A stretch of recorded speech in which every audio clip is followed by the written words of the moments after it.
జీవితంలో ఒక్కసారైనా చాలా అందమైన అలస్కా అనే ప్రదేశాన్ని చూద్దామని కెనడా దేశంలోని వ్యాంకూవర్ అనే పట్టణంలో ఇదిగో ఈ కార్ ఎక్కి పోతాంటే అట్ట చూడండి ఓయమ్మ అంత జాంబీల మాదిరిగా ఉన్నారు ఇక్కడ. అదే ఇక్కడ ఇండ్లు లేని వాళ్ళని హోమ్లెస్ పీపుల్ అని, ఇండ్లు లేకుండా రోడ్డు మీదే జీవించే వాళ్ళు ఎంతమంది ఉన్నారంటే అంతమంది ఉన్నారు. ఇంకా ఈ ప్రదేశాన్ని దాటుకొని అలస్కా అనేది దేశం కాదు, ఒక రాష్ట్రము అమెరికా 50 రాష్ట్రాల్లో. కాకపోతే అమెరికా భూభాగానికి అతుక్కొని లేదు కాబట్టి అలస్కా చూడాలంటే డైరెక్ట్ గా ఏరోప్లైన్ లోనే పోవాలా, లేదా ఇట్లా క్రూజ్ షిప్ ఎక్కి పోవాలా. హవాయి, అలస్కా రాష్ట్రాలు అమెరికాలోటియే కాబట్టి అమెరికా సిటిజన్స్ గాని, అమెరికాలో స్టూడెంట్ వీసా మీద చదువుకునే వాళ్ళు గాని, లేదా అమెరికాకు విజిటింగ్ వచ్చిన వాళ్ళు కూడా ఎలాంటి వీసా లేకుండా డైరెక్ట్ గా అలస్కాకు పోయి మళ్ళా తిరిగి రావచ్చు. కాకపోతే మనం ఎక్కే క్రూజ్ షిప్ వేరే దేశాలకు ఎక్కడ పోనంత వరకు అమెరికాలో ఉన్నోళ్ళంతా ఆ వీసా మీదే అలస్కా చూసి రావచ్చు. కాకపోతే ఈ క్రూజ్ షిప్ కెనడా అనే దేశంలో వ్యాంకూవర్ అనే పట్టణం నుంచి బయలుదేరుతుంది కాబట్టి కెనడాకు వీసా ఉండాలా. అమెరికా సిటిజన్స్ కి అయితే కెనడాకు వీసా అవసరం లేదు. ఇట్లా కెనడాకు రాకుండా డైరెక్ట్ గా అమెరికా నుంచే అలస్కాకు పోవాలంటే అమెరికాలో పడమటి పక్కన ఉన్న రాష్ట్రాలు అంటే కాలిఫోర్నియా, వాషింగ్టన్ లోని సియాటిల్ దగ్గర నుంచి కూడా క్రూజులు డైరెక్ట్ గా అలస్కాకు పోతాయి. అవి ఎక్కితే ఇంకా వేరే వీసా ఏం అవసరం లేదు.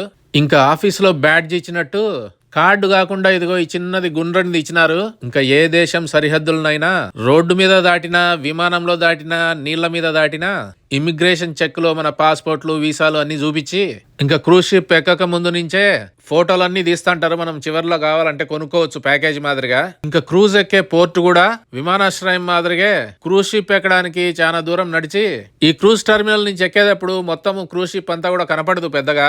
ఇదిగో ఇక్కడ చూడండి, మొత్తం లోడింగ్, అన్లోడింగ్ ప్రాసెస్, తిండి, రకరకాల వస్తువులన్నీ కొన్ని వేల మందికి సరిపోవాలి కాబట్టి ఇంకా లోడింగ్, అన్లోడింగ్ అంతా జరుగుతుంది అక్కడ. వారిని పడవలేందిరా అనుకుంటున్నారా? ఇవన్నీ కూడా ఎమర్జెన్సీ బోట్లు అనమాట. టైటానిక్ షిప్ మాదిరిగా ఏదన్నా అయితే షిప్ లో ఉన్న 3000 మంది బతికి బట్టగట్టడానికని ఈ పెద్ద క్రూజ్ షిప్ చుట్టూ ఉంటాయి. ఇటాటి క్రూజ్ షిప్లన్నీ కూడా సుమారుగా 10 అంతస్తులు అంతకంటే ఎక్కువ ఉంటాయి కాబట్టి ఒక్కోసారి ఒక్కొక్క అంతస్తులోంచి ఎక్కిస్తుంటారు పరిస్థితిని బట్టి. ఇంకా లోపలికి పోయినాక ఇంకా మనకు అసలు ఇది క్రూజ్ షిప్ అనేదే తెలీదు. ఏదో పెద్ద మాలో, పెద్ద రెస్టారెంట్, 5 స్టార్ హోటల్లో ఉన్నట్టు ఉంటది. క్రూజ్ షిప్లన్నీ కూడా సుమారుగా పొద్దున 11 గంటల నుంచి 2 గంటల వరకు అట్లా ఉంటుంది ఎక్కేది. తరువాత సాయంత్రము 4 గంటలకు బయలుదేరుతుంది. క్రూజ్ షిప్ లో పైకి కిందికి వేరే అంతస్తులకు పోవడానికి లిఫ్ట్లుంటాయి, మెట్లుంటాయి. వీల్ చైర్లు ఉండే వాళ్ళు, పిల్లలు ఉన్న వాళ్ళు స్ట్రోలర్లు పట్టుకుని పైకి కిందికి ఈజీగా పోవచ్చు. ఇంకా క్రూజ్ షిప్ ఎక్కిన తర్వాత మన మెడలో వేసిన బ్యాడ్జ్ తోనే మన ఇన్ఫర్మేషన్, మనం ఏం చేయాలన్నా గానీ అదే వాడాలంకా. డబ్బులు ఎక్కడ డైరెక్ట్ గా తీసుకోరు. ఇంకా మనం ఎక్స్ట్రా ఎక్కడన్నా ఖర్చు పెడితే డబ్బులు పోయే రెస్టారెంట్లలో లేదా ఏమన్నా కొనుక్కున్నా అవన్నీ రూమ్ కే ఛార్జ్ చేస్తారు. డైరెక్ట్ గా పోయేటప్పుడు కట్టాల బిల్లు. మేము రూములు తీసుకున్నప్పుడు 2 రూములు తీసుకున్నాము, ఇద్దరికొకటి అని. కావాలంటే ఒక రూమ్ నుంచి ఇంకొక రూమ్ కి మార్పియాలంటే ఇక్కడ గెస్ట్ సర్వీసెస్ లేకొచ్చి మనం మార్పిస్తే వాళ్ళు మనకు కొత్తది బ్యాడ్జ్ లాంటిది ఇస్తారు. క్రూజ్ షిప్ లో రకరకాల అంతస్తుల్లో ప్రోగ్రామ్స్ జరుగుతుంటాయి. కొన్ని చోట్ల పాటలు పాడుతుంటారు, కొన్ని చోట్ల డాన్సులు చేస్తుంటారు, కొన్ని చోట్ల జనాలతోనే ఆటలు ఆడిపిస్తారు. ఈడ పర్ఫామ్ చేసే వాళ్ళు వీళ్ళు కూడా క్రూజ్ షిప్ లోనే చాలా నెలలు ఉంటారు. వీడియో ఇంతవరకు నచ్చింటే ఒక లైక్ వేసుకోండి. మనము కింద ఇచ్చిన లగేజ్ వాళ్ళు మన రూమ్ దగ్గర తెచ్చి పెడతారు బయట. దానికి ట్యాగ్లు వేసింటారు ఏ రూమ్ కు పోవాలని. ఈడ చూడండి, ఈ రూమ్ వాళ్ళు ఎవరో 50వ పుట్టినరోజు సెలబ్రేట్ చేసుకోవడానికి వచ్చినట్టున్నారు. మన రూమ్ కి అటెండ్ అయ్యే సర్వర్ వచ్చి మనతో మాట్లాడతాడు ఎంటర్ అయితానే. ఇంకా క్రూజ్ షిప్ లో ఉత్సాహం అంతా బయలుదేరేటప్పుడు ఉంటుంది. ఆటలు, పాటలు, గానా బజానా, కానా పీనా అంతా జోరుగా జరుగుతుంటది. అదేగాక క్రూజ్ షిప్ ఆ పోర్ట్ ని వదిలి వెళ్లేటప్పుడు సముద్రంలోకి అంతా కూడా చాలా అందంగా కనిపిస్తుంది కాబట్టి అందరు ఈ కమ్మీల దగ్గర అంతా కూడా చేరినారు ఏడా స్థలం లేకుండా. అదిగో ఆడ పైన కూడా పోయి అంతా నిలవన్నారు. అన్ని ప్రదేశాలు ఆక్యుపై చేసేసినారు చూడ్డానికి. సాయంత్రం సుమారుగా 4 గంటలకు బయలుదేరుతుంది కాబట్టి బాగా ఎండా ఉంటుంది, వెళ్తూ ఉంటుంది. మీరు ప్రయాణించిన అందమైన ప్రదేశం ఏదో కామెంట్స్ లో పెట్టండి. ఇంకా క్రూజ్ షిప్ ఎంటర్టైన్మెంట్ డిపార్ట్మెంట్ లో పనిచేసే వాళ్ళంతా డాన్సులు చేయడానికి అంతా కూడా రెడీగా ఉన్నారు. ఇక్కడ ఆల్రెడీ కొంతమంది జోరుగా ఊగుతున్నారు. ఇక్కడ బార్ అండ్ రెస్టారెంట్ ఉంది. పాతకాలంలో క్రూజ్ షిప్లు అంటే కొంచెం వయసున్న వాళ్ళు పోయేవాళ్ళు, కానీ ఇప్పుడు అందరూ వెళ్తా ఉన్నారు. ఎందుకంటే ఎక్కడికన్నా వెకేషన్ పోయి హోటల్ రూమ్ లో ఉండి మన తిండి ఖర్చు పెట్టుకొని ఆ అయ్యే ఖర్చు అంతా కూడా క్రూజ్ షిప్ లో అయితే అంతకంటే తక్కువే కూడా అవుతుంది. కొన్నిసార్లు స్వర్గం ఉన్నట్టు ఉంటుంది. చాలా బాగా చూసుకుంటారు క్రూజ్ షిప్ లో. మనం చేసే పని ఏం లేదు, తినడము, బ్రష్ చేసి పౌడర్ వేసుకొని క్రూజ్ షిప్ అంతా తిరుగుతుండడము. రోజుకు 2 సార్లు మన రూమ్లంతా క్లీన్ చేస్తారు, బెడ్లంతా సెట్ చేస్తారు. చాలా రెస్టారెంట్లు ఉంటాయి, ఆడ కావాలంటే ఆడ తినచ్చు. ప్రైస్ అంతా కూడా ఇంక్లూడెడే, మనం ఏమి కట్టకుండానే అసలు దిగచ్చు మొత్తము. కొన్ని స్పెషాలిటీ రెస్టారెంట్స్ అని ఉంటాయి, కావాలంటే ఇంకా దాంట్లో డబ్బులు కట్టి తినచ్చు, అయినా అవసరం లేదు. స్విమ్మింగ్ పూల్స్ లో ఈత కొట్టుకోవచ్చు, వేడి నీళ్ళల్లో జగ్గు చిల్లల్లో కూర్చోవచ్చు. క్రూజ్ షిప్లు సుమారుగా 3 రోజుల నుంచి 10 రోజులు, కొన్ని అయితే 20 రోజులు కూడా ఉంటాయి. రిటైర్డ్ అయిన వాళ్ళు అయితే కొన్నిసార్లు 1 నెల పోయేటి కూడా పోతుంటారు. 4 రోజుల నుంచి 6 రోజుల క్రూజ్ షిప్ అయితే ఏం బోర్ కొట్టదు. మన ఒక్క ఫ్యామిలీనే కాకుండా కనీసం ఒక 2-3 ఫ్యామిలీలు ఉంటే కలిసి యాక్టివిటీస్ చేయడానికి బాగుంటుంది. 6 రోజుల క్రూజ్ షిప్ అంటే మనం 6 రోజులు షిప్ లో ఉంటామని కాదు. ఒక రోజు సముద్రం మీద ఉంటది, మళ్ళా రోజు వేరే చోట దింపుతారు. ఆ దిగి ఆ ప్రదేశాలన్నీ చూసుకొని పోతా ఉండొచ్చు. అందాజుగా ఒక 3 రోజులు సముద్రంలో ఉంటే ఒక 3 రోజులు బయట దించుతారు. వేరే వేరే దేశాల్లో వేరే వేరే పోర్ట్స్ లో దిగి ఆ దేశాలన్నీ చూడొచ్చు. ఇలాంటి ప్రోగ్రామ్స్ అంతా కూడా మొత్తం రోజంతా ఏం జరుగుతాయి అనేది స్కెడ్యూల్ ముందు రోజే మనకి చెప్తారనమాట.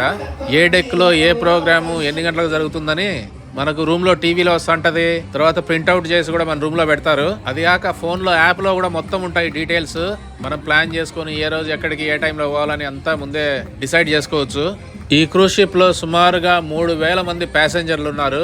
వీళ్ళందరినీ చూసుకోవడానికని సుమారుగా 1000 మంది పనిచేసే వాళ్ళు ఉన్నారు. వంట చేసేవాళ్ళు, వంట సర్వ్ చేసేవాళ్ళు, రెస్టారెంట్లలో పనిచేసే వాళ్ళు, రూముల్ని చూసుకునే వాళ్ళు, క్లీనింగ్ చేసే వాళ్ళు, ఎంటర్టైన్మెంట్ డిపార్ట్మెంట్ లో వాళ్ళు, సెక్యూరిటీ వాళ్ళు, సేఫ్టీ వాళ్ళు, షిప్ ను నడిపే వాళ్ళు, వీళ్ళందరూ కూడా ఈ షిప్ లో సుమారుగా నెలలు కంటిన్యూస్ గా పనిచేస్తారు. ఒకసారి ఎక్కితే అందాజుగా 6 నెలల నుంచి సంవత్సరం వరకు షిప్ దిగరు, దీంట్లోనే ఉంటారు. తర్వాత సెలవు తీసుకొని 2 నెలలు 3 నెలలు ఇంటికి పోయేస్తారు. ఇంకా క్రూజ్ షిప్ బయలుదేరేటప్పుడు డిపార్చర్ పార్టీ అని ఉంటది.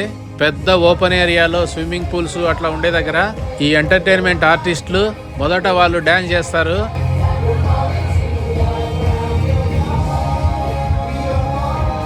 తర్వాత చిన్నగా జనాల్ని లాగుతారు.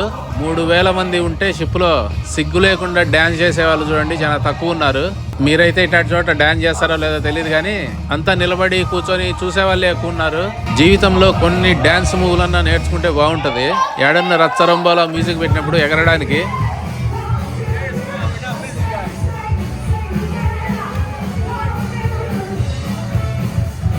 వాంకూవర్ నుంచి అలాస్కా బయలుదేరిన క్రూజ్ షిప్ ఇట్లా 2 కొండల మధ్యలో చాలా దూరము రేపు పొద్దున వరకు పోతుంది.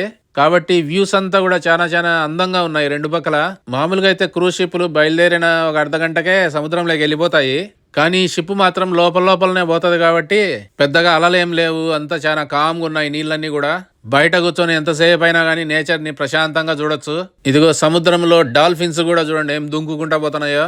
ముఖ్యంగా అలాస్కా అంటే పెద్ద పెద్ద తిమింగలాలు కనిపిస్తాయి. ఆ తిమింగలాల్ని వచ్చే వీడియోలో చూడాలంటే మీరు సబ్స్క్రైబ్ చేసుకోవాలి. సబ్స్క్రైబ్ చేసినారా లేదా చూడండి. అంతేగాక అలాస్కా అంటే గ్లేషియర్స్ అని కొన్ని వందల వేల సంవత్సరాల నుంచి ఆకాశంలోంచి మంచు పడినదంతా కిలోమీటర్ల ఎత్తు ఐస్ గడ్డల మాదిరిగా అయింటది. చాలా మంది అది చూడడానికి పోతారు. ఇంకా సూర్యుడు అస్తమించేది సాయంకాలం వేళ సముద్రంలో క్రూజ్ షిప్ నుంచి కొండల మధ్యలో చాలా అందంగా ఉంది.